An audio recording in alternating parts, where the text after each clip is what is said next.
பேரன்பு கொண்ட அன்பு நண்பர்களுக்கு வணக்கம். பெருந்தலைவர் காமராஜர் அவர்கள் முதல்வராக இருந்த சமயம் ஒரு கூட்டத்தில் கலந்து கொள்ள வேண்டியிருந்தது. அக்கூட்டத்திற்கு பாதுகாப்பாக உயர் போலீஸ் அதிகாரி ஒருவர் நியமிக்கப்பட்டிருந்தார். கூட்டத்திற்கு காமராஜர் வந்தார். பாதுகாப்பாக வந்த உயர் அதிகாரி தெரியாமல் அவரின் காலை மிதித்து விட்டார். மிதிப்பட்ட வழியால் துடிதுடித்து போய்விட்டார் காமராஜர். அந்த அதிகாரியை சட்டென்று கோபத்தில் சத்தம் போட்டு விட்டார். கூட்டம் முடிந்தது. தனக்கான அறைக்குள் நுழைந்தார்.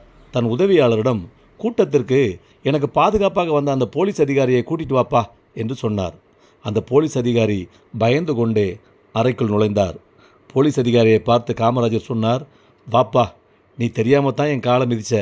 எனக்கு சக்கரை நோய் உள்ளதால் மிதிப்பட்ட இடத்துல புண்ணாகி போனால் என்ன ஆகுறதுங்கிற கோபத்தில் உன்னை சத்தம் போட்டுட்டப்பா, என்னை மன்னிச்சுக்கப்பா என்று அந்த கண்ணிய மனிதர் சொன்ன சொல்லை கேட்ட அந்த அதிகாரி பதறி போய்விட்டார். ஐயா, உங்கள் காலை மிதித்தது என் தவறுதான் ஐயா என்று கண்கலங்கினார் அந்த அதிகாரி. யார் செஞ்சாலும் தவறு தானே, போய் உன் வேலையை பாரப்பா என்றார். மன்னிப்பு கேட்டார். மன திருப்தியுடன் காமராஜர் அங்கிருந்து கிளம்பி சென்றார். தன் கீழ் பணிபுரிபவராக இருந்தாலும் அவரையும் மதிக்க இப்படிப்பட்ட தலைவர் இனிமேல் நமக்கு கிடைப்பாரா என்று யோசித்து பாருங்கள். வாழ்க காமராஜர், வளர்க பெருந்தலைவரின் கண்ணியம். வாழ்க காமராஜர்.